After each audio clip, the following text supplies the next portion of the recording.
Bob, there's been a lot of psychoanalysis of the president, a lot of talk about his personality, one that's perhaps not conducive to building relationships in Washington, and that leading to a lack of bipartisanship.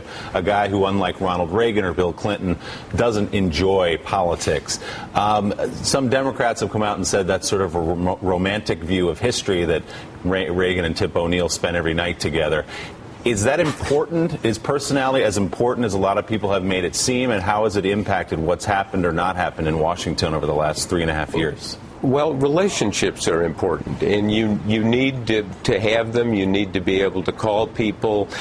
In all of this go back and forth last year, Boehner and Obama were developing a relationship, but instead of meeting, they did a lot of this on the phone, and there were monumental miscommunications on the phone where nobody was listening, apparently. To my knowledge, there's no secret tape recording of it, and you need to have the kind of, and it's not far from the Capitol to the White House, you need to have an open channel. You need to know how people are thinking.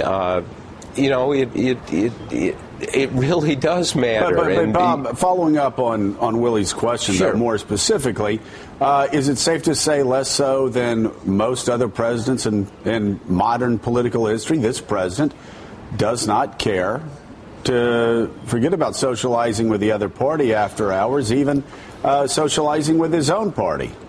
Yes, that's absolutely correct. And Larry Summers, who was the economic czar in the White House the first 2 years, is quoted saying the president really doesn't like these people up on the Hill. And the president has a group of people he plays poker with. No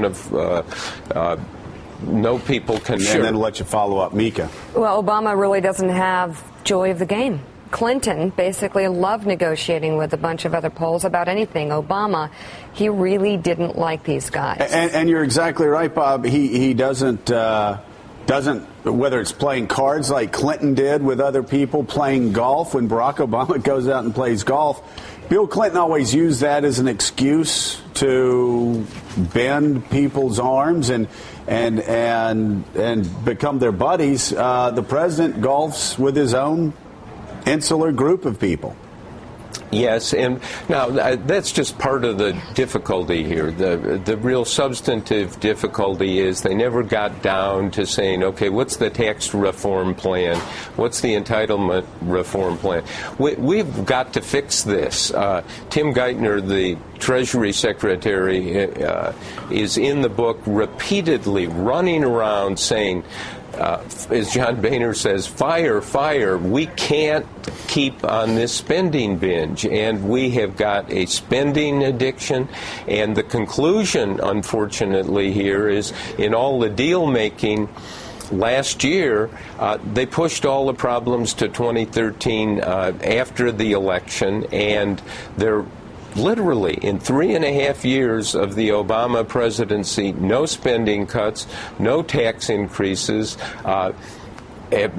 just off to 2013. Well, there's an op-ed piece in the Wall Street Journal by George Shultz and other economists making the point, we are handing the next government, whether it's Obama, Romney, another Treasury Secretary, a problem that is literally unmanageable unless the people in Congress and the White House are going to get serious about making some painful compromises.